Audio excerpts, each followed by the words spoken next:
vidéo d'aujourd'hui, on va regarder un petit peu la mise en place des sexy boutons génération 2 et puis son installation dans notre Tesla Model Y. Et on sera sur une installation qui se passe dans la partie montant avant. Donc voilà, il y a deux installations possibles et je vous montrerai cette version-là qui a priori c'est celle qui offre le plus de fonctionnalités. Et là aujourd'hui on va commencer par la partie unboxing déballage de ce kit. Donc il a été commandé sur le site que je vous mettrai en bas dans la description. Et il a mis environ, je pense, entre 3 semaines et un petit mois à arriver. Donc il y a un petit peu de délai, mais ça a été plus rapide que ce que j'imaginais. Ça a été reçu dans un sachet DHL, je crois. Et ça arrive comme ça. Alors ça c'est la bonne surprise déjà, ils vous fournissent un outil de démontage de garniture de véhicule, donc c'est plutôt chouette. Toute la partie câblage connectique, donc je pense que ça c'est la partie pour un montage avant, donc dans le montant avant, comme je l'ai dit tout à l'heure, il faut choisir au moment de l'achat si vous voulez la version avant ou qui se met au niveau des ventilations arrière du véhicule. Et donc moi c'est ce montage là, et donc le kit qui tout tient là-dedans, donc le kit sexy bouton dont on va faire l'ouverture. Donc on va découvrir ensemble de quoi est constitué ce kit. Donc là on voit que ça arrive quand même dans une boîte qui est plutôt qualitative, hein, c'est présenté presque comme un écrin avec un petit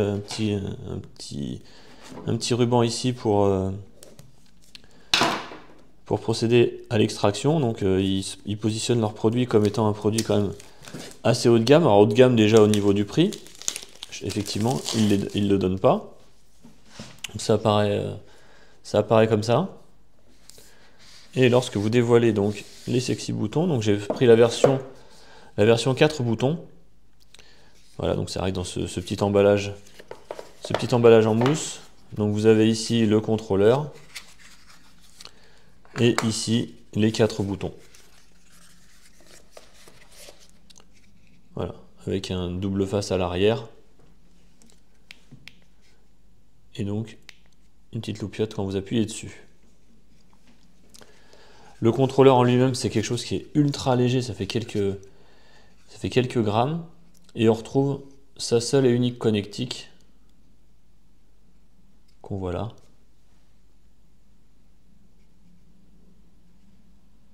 Voilà.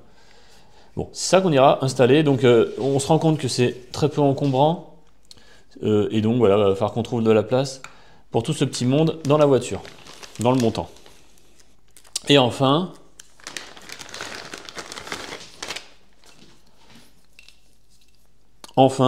et ben tout ça, donc on comprend à le voir globalement, que là on est sur un système en Y, donc on va se brancher sur 2 faisceaux, et donc qui arriveront et qui repartiront, qui arriveront et qui repartiront, et nous on se branchera ici, c'est cette partie là qu'on branchera sur le contrôleur. Clac.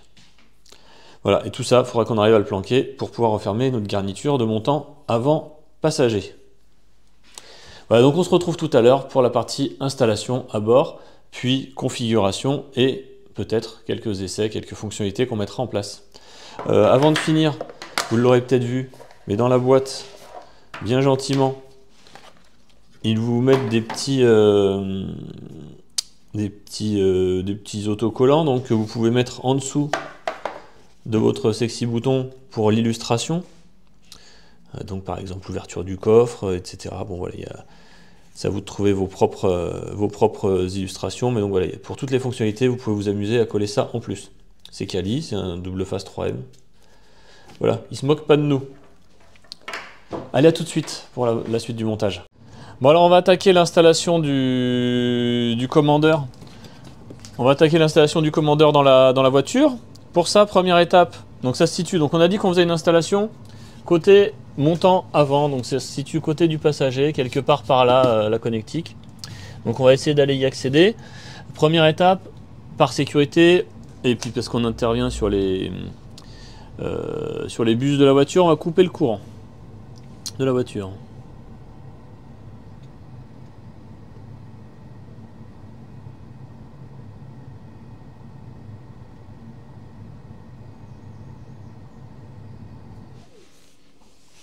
Donc voilà, là l'alimentation est coupée, elle sera rallumée en appuyant par exemple sur l'écran. Tu peux le... Voilà, c'est reparti. Donc c'est juste pour rassurer tout le monde que ça n'est pas une opération totalement irréversible. Donc on recoupe. Ça n'est pas une opération compliquée. Voilà, donc la première étape va donc consister à déclipser cette partie-ci. Donc ils nous fournissent bien gentiment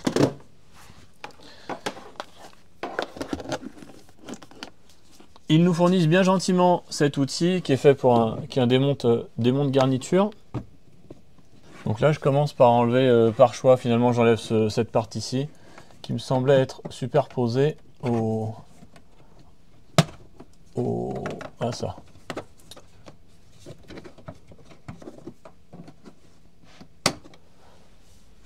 Donc voilà, bon, c'est des petits clips, c'est bien fichu. Là, on travaille pas avec une température trop froide, donc on prend pas vraiment beaucoup de risques à tout casser. Mais bon, faites attention, si les plastiques sont froids, ils seront effectivement peut-être un petit peu plus sensibles à la casse. Alors le but étant de les démonter sans esquinter. Donc celui-là s'enlève en déclipsant d'abord le haut et en remontant ensuite comme ça. Donc bon, il faudra s'en souvenir quand on va le remettre, hein. Donc d'abord, on mettra le bas, puis on reclipsera le haut dans la fente qui est quelque part là-dedans. Bon, ce qui était le contraire de ce que je faisais en bas. Tout à l'heure, je l'attaquais par en bas et ça ne se serait pas laissé faire. Il reste ici un petit clipson à démonter. Alors on va voir si l'outil qu'ils nous fournissent est adapté. Ou s'il faut aller chercher un petit tournevis qui fasse mieux le job.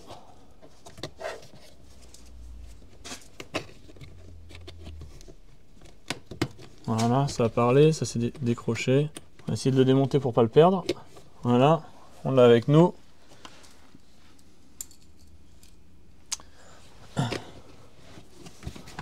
Et donc maintenant, on peut accéder.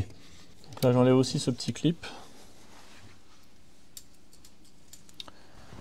Pour y voir plus clair sur la partie basse. Donc là, je ne sais pas si vous la voyez, il y a un connecteur bleu ici, là, qui est dispo. Donc c'est sur ce connecteur qu'on va venir brancher cette prise là. Donc le connecteur va rester disponible. Et ensuite, ce petit connecteur là, il va prendre la place de celui-ci. Et ensuite, on branchera ce fil-là, ici, pour continuer à assurer la fonction. Voilà, donc je vais brancher ça. Alors bon, il y a besoin d'écarter un tout petit peu la garniture. La garniture polystyrène. Alors l'espace pour travailler, il n'est pas dingue. Clic. Est-ce que vous avez entendu le clic? Donc ça, c'est bon. Alors si vous voyez comment c'est fait là le connecteur, donc vous avez le connecteur et puis ici vous avez une petite patte élastique qui verrouille la connexion. Donc pour déverrouiller le connecteur actuel, on appuie sur la petite patte et on tire. Voilà. Et donc le principe étant que ce câble là, vous voyez, prend la place du connecteur, clic, et l'ancien câble, on le met sur le Y, clic. Voilà, là on est pas mal, et il reste à brancher le contrôleur. Clic. Bon voilà, maintenant tout ce petit monde, il va falloir qu'on arrive à le faire rentrer et à refermer tout ça.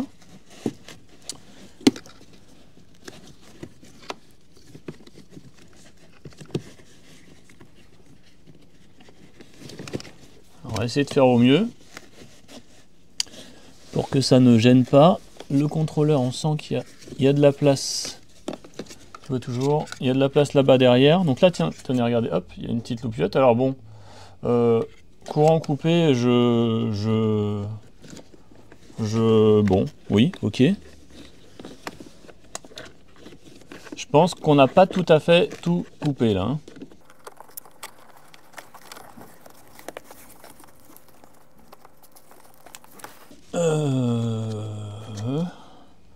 On va regarder comme ça si ça veut bien se refermer.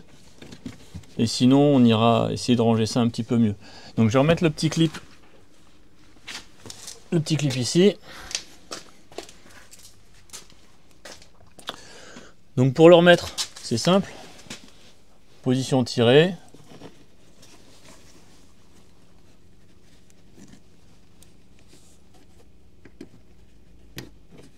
Les trous en face. Et vous appuyez. On remet.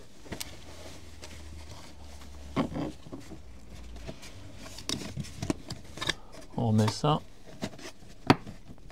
Ouais, bon, on voit que ça va le faire. Hein. Ça demande qu'à se remettre à peu près en face.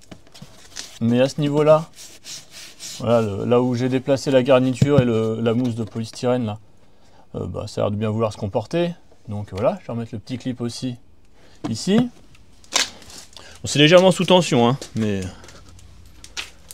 c'est mieux comme ça bougera pas.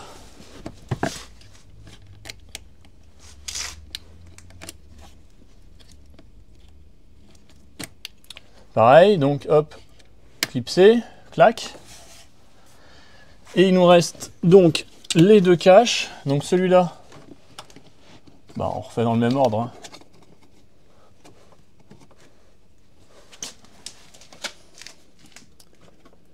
On peut filmer un petit peu ici. Donc de toute façon, c'est simple. Vous visez le trou qui était présent et vous appuyez. Clic. Et pour finir, le cache du côté, de la même manière, vous le mettez en face de ces clips et vous avez fini.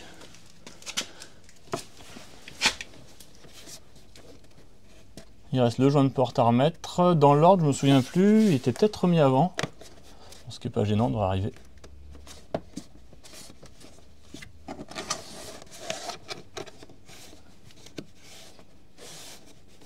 On sent quand même qu'ici il y a une petite surépaisseur. Hein.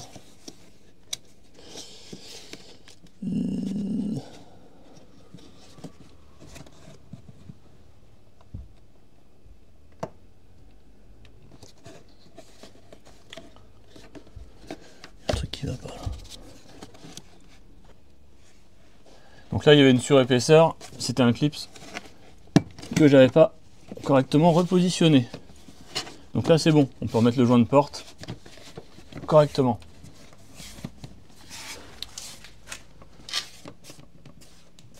Et ben voilà, on est pas mal. Donc là l'installation est terminée. Donc voilà, j'ai pas regardé combien de temps on a mis, mais franchement on a dû mettre 10 minutes. 10 minutes à tout faire. Donc je pense pas qu'il y ait beaucoup plus de temps il y ait besoin de beaucoup plus de temps à y consacrer. Donc voilà, tout ça pour dire que c'est relativement simple. Donc la suite de la vidéo va consister à faire avec vous l'initialisation sur le téléphone, sur le smartphone, parce qu'il faut savoir que cette application arrive, ces sexy boutons arrivent avec une application. Donc c'est ça qu'on va vous montrer dans la suite. Et puis ensuite on ira faire le paramétrage et puis un petit essai, voir comment ça fonctionne. À tout de suite. Lorsque vous lancez l'application, ça s'appelle Sexy Bouton. La première étape que vous allez réaliser, c'est d'appairer le commandeur avec votre voiture. Voilà, ça prend quelques instants, c'est assez rapide. Ça s'est bien passé. Alors on fait ça contact allumé, forcément. On imagine qu'il faut que ce soit alimenté. Et là, vous arrivez dans la page principale qui vous permet de configurer tout ce que vous voulez faire. Donc les actions autour des poignées, les actions autour de l'autopilote continu, les actions autour des lumières, des portes, etc. Nous, on va commencer par ce qui nous a attiré le plus vers ce système, c'est l'autopilote continu. Donc, vous avez le choix de l'activer, vous avez la temporisation entre le moment où votre clignotant s'est arrêté et le moment où l'autopilote se remet en marche. Et donc là, j'ai activé l'autopilote continu et je vais spécifier, donc je vais laisser à la vitesse maximale possible, qui est 80 km/h. Bon, c'est pas dingue, j'aurais presque voulu que ce soit un peu plus pour le spécialiser pour la partie autoroute. Et j'ai baissé à 1 seconde le délai entre le moment où le clignotant s'arrête à la fin du changement de voie et la réactivation de l'autopilote. Ensuite, on va traiter encore dans les gadgets, mais qui sont quasiment les incontournables de ces sexy boutons, c'est la gestion des ouvertures de trappe de verrouillage de charge et du capot avant. Donc ça se passe dans ces actions-là. Donc la poignée avant gauche servira donc à ouvrir le frunk et la poignée arrière gauche servira soit à ouvrir la trappe, soit à déverrouiller une charge. Alors jusqu'à maintenant, on était dans les fonctionnalités de base du Commander, on n'a pas du tout utilisé les sexy boutons, et c'est ce qu'on va faire à partir de maintenant. Donc on va aller configurer chacun de nos sexy boutons. Donc pour ça, on va cliquer sur bouton, on choisit donc d'ajouter un bouton, on appuie sur le premier, donc on appuie sur le premier bouton et de la même manière, il y a un appairage qui va se faire entre le Commander et le premier sexy bouton. Et vous allez refaire ça pour les 4. Alors nous, on a pris la version à 4 boutons. Vous faites ça autant de fois que vous avez de boutons. Je pense même que vous pouvez en racheter ensuite pour avoir 5, 6, 7, 10 boutons peut-être. Donc voilà, vous faites ça autant de fois que vous avez de boutons. Une fois que vous avez appairé vos 4 boutons, on va passer aux actions. Donc on va prendre le premier bouton et là vous voyez que des actions sont préconfigurées. Donc le premier bouton était déjà configuré pour que le simple clic ouvre la boîte à gants. Donc écoutez, on va le laisser comme ça parce que pour nous ça correspondait bien aux petites fonctionnalités qu'on voulait mettre sur ce premier bouton en tout cas, ou sur un des boutons qu'on allait avoir.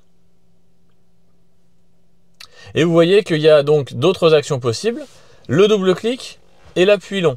Donc en fait avec 4 boutons, vous avez 12 actions possibles. Ce qui est déjà pas mal. Donc là, on nomme les boutons. Alors sachant que tel qu'on les a rangés, on ne voit plus apparaître les lettres, vu que tous les boutons étaient plus ou moins cachés. Donc bon, c'est bien de mettre des lettres, mais on est un peu perdu. Si on veut explorer un petit peu les autres fonctionnalités possibles, donc là on voit qu'on a un bouton qui arrive avec un rabattage des miroirs. Bon, est-ce qu'on en aura vraiment l'usage? Pas vraiment.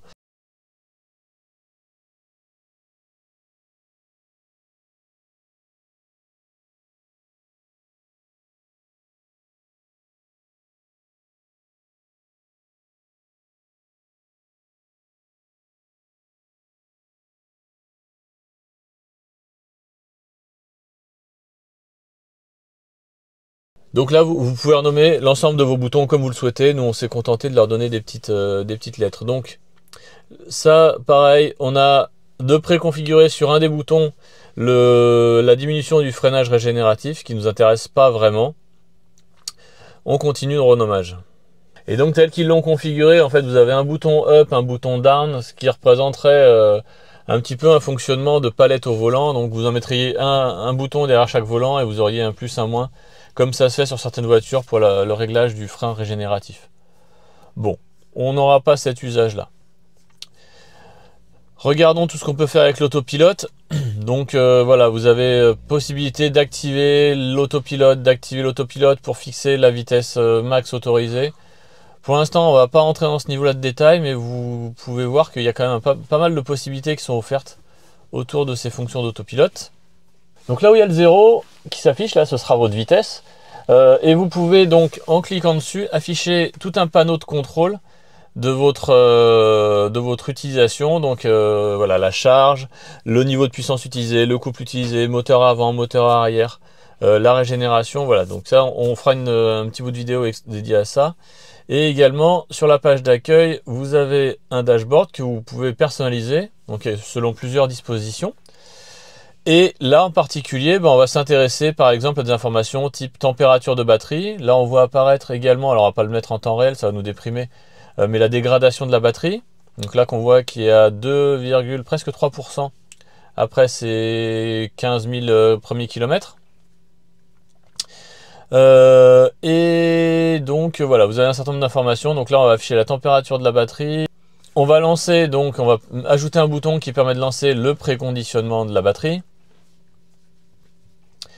Et dans le petit cockpit de pilotage, en fait, vous avez l'affichage de l'action que vous avez lancée. Il faut savoir que lorsque vous utilisez le commandeur et les sexy boutons, vous n'avez pas de voie de retour sur l'écran principal de votre voiture. Ça veut dire que si vous avez lancé le préconditionnement avec les sexy boutons ou avec l'application, vous n'avez aucune information sur l'écran. Ce qui est embêtant d'une certaine façon. C'est pour ça que voilà, il peut être intéressant d'utiliser quand même l'application lorsque vous servez donc, de votre véhicule. Il faut avoir ce retour. C'est vrai quand vous mettez les sièges chauffants, c'est vrai quand là par exemple, quand vous lancez le préconditionnement, c'est bien d'être sûr de votre coup, savoir si vous l'avez éteint ou allumé par erreur, c'est bien de pouvoir s'assurer qu'il a été arrêté. Alors dans les fonctionnalités un petit peu sympas que je voulais vous partager et qui font aussi partie de l'ergonomie du système, alors je vais juste ouvrir la voiture, voilà. Si la voiture est déverrouillée, c'est la façon dont on l'a configurée, et que j'ouvre la poignée arrière gauche, et que je maintiens la poignée arrière gauche ouverte pendant quelques instants, et bien ça ouvre la trappe de recharge. Et également, si vous étiez en train de charger sur un superchargeur, et bien ça interrompt, ça va déverrouiller le connecteur et ça va interrompre la charge. Ça c'est la petite fonction sympa de ça. Et sur l'avant, sur la poignée avant gauche aussi, si vous maintenez ouvert 4 secondes, ça a été programmé pour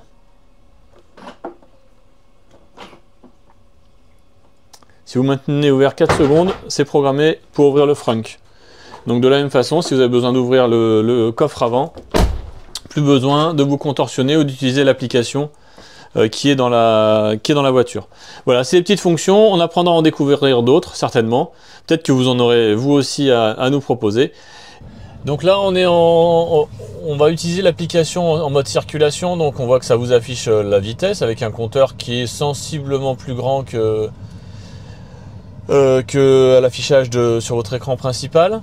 Et si vous appuyez justement sur le compteur, sur le dashboard là, sur la partie haute de l'applicatif, et bien ça vous affiche un magnifique compteur en couleur avec tout un tas d'indications. Donc là vous avez des petits halos rouges qui indiquent quand vous freinez, et lorsque vous activez le clignotant, vous avez des petits halos à droite ou à gauche en fonction du clignotant que vous avez engagé. Vous voyez tout en haut là s'affiche en haut à gauche s'affichent des symboles de siège qui chauffent. Donc c'est ce que je vous disais tout à l'heure, c'est le retour d'actions qui ont été faites sur les boutons. Voilà, il y a eu un appui sur les boutons qui ont déclenché des sièges chauffants, et bien du fait qu'ils sont déclenchés, c'est affiché là-dedans. De la même manière, si vous aviez lancé le préconditionnement, vous auriez préconditionnement d'afficher dans cette zone. Donc ça vous permet quand même d'avoir un retour et donc de savoir ce qui est lancé. Donc vous avez une indication le bleu, c'est l'indication d'enfoncement de la pédale d'accélérateur. Vous avez qui s'agite sur les côtés, donc la puissance consommée par le moteur avant, par le moteur arrière. Quand c'est en négatif, c'est que c'est de la régénération moteur avant ou moteur arrière. J'ai l'impression que c'est beaucoup le moteur avant qui régénère, c'est assez curieux. Et vous avez également, pour les puristes, des indicateurs de couple et de puissance en kilowatts. Donc on le verra un peu plus tard. Là pour l'instant on voit qu'il n'y a qu'un seul moteur qui s'active, le moteur avant, le moteur avant qui était donc pour de la régénération, et donc en consommation, donc en positif, c'est essentiellement le moteur arrière qui est utilisé.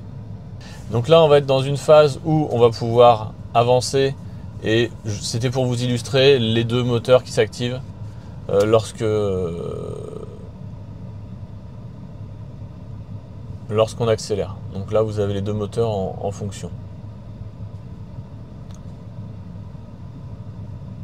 D'ailleurs, j'ai vu afficher 100, donc ça a dû presque faire un 0 à 100. Voilà, donc c'était tout ce que je voulais vous montrer sur cette application. Donc voilà, c'est un bel outil, ça nous servira surtout pour la partie autopilote. Très sincèrement, c'est celle pour laquelle on l'a acheté. Et donc ça fonctionne très très bien à ce niveau-là. On va vous l'illustrer sur la route. On en est où? Donc on a configuré ces sexy boutons pour des fonctions de base, hein. On a fait rien de très particulier. Donc on en a un qui nous servira à ouvrir la boîte à gants. On en a un qui nous servira essentiellement à déclencher le préconditionnement. On en a un qui veut absolument pas tenir, qui servira à remercier en faisant un double warning. Voilà. Et on en a un qu'on a essayé de paramétrer pour la partie qu'on mettra à l'arrière, qui gérera la partie chauffage, enfin siège chauffant, donc des deux de la banquette arrière. Donc là c'est un petit peu plus compliqué parce qu'il faut gérer, faut jongler entre le simple clic, le double clic pour la gauche, pour la droite, et faut arriver à gérer donc les niveaux de chauffe. Donc sachant qu'on n'a aucun retour, hein, c'est un des défauts de ces sexy boutons, c'est qu'ils agissent sur la voiture, mais on n'a pas de voie de retour qui s'affiche sur l'écran. On l'illustrera tout à l'heure. Là, ce qui nous intéresse, c'est de partir rouler un petit peu pour tester l'autopilote continu, donc la fameuse fonction qui devrait nous permettre de ne plus avoir à réactiver l'autopilote à chaque changement de fil. Donc on va essayer d'emprunter une route. Donc tel qu'on l'a configuré, je l'ai configuré donc pour qu'il se déclenche lorsque je suis à une vitesse au-delà de 80 km/h et au bout d'une seconde de stabilisation, donc quand je me suis remis sur ma voie. Donc nous allons voir ça tout de suite. En route.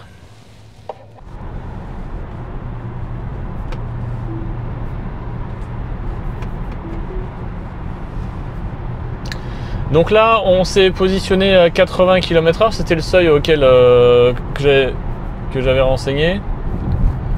Je vais doubler. Je vais déboîter, donc l'autopilote, les lignes bleues se sont désactivées, le clignotant s'est arrêté et l'autopilote se réactive. Je vais le refaire, désactiver, l'autopilote se réactive. Donc il y a toujours les dung-dung, mais franchement c'est très agréable. Alors je pense que ça va conduire à des situations où ça l'est moins. Parce que voilà, aujourd'hui, quasiment jamais on avait désactivé l'autopilote en utilisant le bouton. Là, peut-être qu'on sera obligé de le faire dans certaines situations où on ne veut plus que l'autopilote se réactive. Mais en l'occurrence, là, c'est voilà, c'est la raison, la première raison. On va peut-être ralentir un peu, c'est 90 ici. C'est la première raison pour laquelle on a acheté ces sexy boutons. Et je pense qu'à l'usage, ça fera bien le job. J'ai programmé le sexy bouton pour qu'après l'arrêt du clignotant, il se réactive au bout d'une seconde. Donc là, par exemple, je suis repassé en dessous de 80 km/h, donc il ne s'est pas réactivé. Il se réactivera plus tard. Ça aurait été bien de pouvoir gérer un petit peu plus finement la vitesse. Alors sachant que là, le commandeur me signalait qu'il y avait une mise à jour à effectuer. Ça se trouve, la mise à jour prévoit plus de plages de réglage. Là aujourd'hui effectivement ça s'arrête à 80 soit en miles soit en km/h, donc je pense que ça a été voilà, il y a un petit truc à trouver là-dessus. C'est marrant ça. Alors on était tout à l'heure on était un petit peu perdu quand on a manipulé le bouton là qu'on a affecté à la il veut pas tenir, qu'on a affecté au chauffage des banquettes arrière, et en fait on s'est rendu compte que sur le petit tableau de bord, le petit dashboard qui arrivait avec l'application, et ben on avait un petit logo, un petit icône qui nous signalait les fauteuils qui étaient en train de chauffer. Donc bah, c'est nickel parce que ça nous évite d'être effectivement perdu dans les clics, les doubles clics, etc. On arrivera à visualiser. pour peu qu'on utilise le dashboard à l'affichage, ce qui n'est pas forcément évident. Alors là, on a fait un petit tour. Hein. Pourquoi on a acheté ça? C'est essentiellement, comme je le disais tout à l'heure, pour la partie autopilote continuous autopilote. Pour moi, je pense que le principe, et ça va jouer en grande partie au succès de ce petit bouton, c'est que pour quelques centaines d'euros que ça coûte, alors bon, sachant que voilà, ce sont les seuls à le faire, qui le font bien, c'est plutôt quali. Donc je serais tenté de dire que ça les vaut. En tout cas, on arrive à des fonctionnalités qui sont quasiment celles de l'autopilote amélioré. Donc pour moi, ça vaut le coup d'expérimenter. Donc je vous laisse regarder, je vous laisse commettre peut-être la même erreur que moi, ou peut-être vous laisser influencer par mon propos. Mais en tout cas, voilà, je pense que c'est un bon complément. Ça compense quelques petits manques qu'il y avait sur cette voiture. Et donc, n'hésitez pas, si vous connaissez le produit, si vous avez des retours d'expérience à faire, et mettez-le dans les commentaires. J'ai peut-être dit de grosses bêtises, j'ai peut-être fait de grosses erreurs lors du montage, donc corrigez-moi, n'hésitez pas. Et puis si la vidéo vous a plu, dites-le par un petit pouce. Si vous avez des questions, pareil, utilisez les commentaires, peut-être que certains auront la réponse. Faut pas hésiter. Et puis voilà, si le contenu d'autres chaînes vous plaît, n'hésitez pas aussi à vous abonner, ça fera plaisir à tout le monde. Merci beaucoup et à bientôt.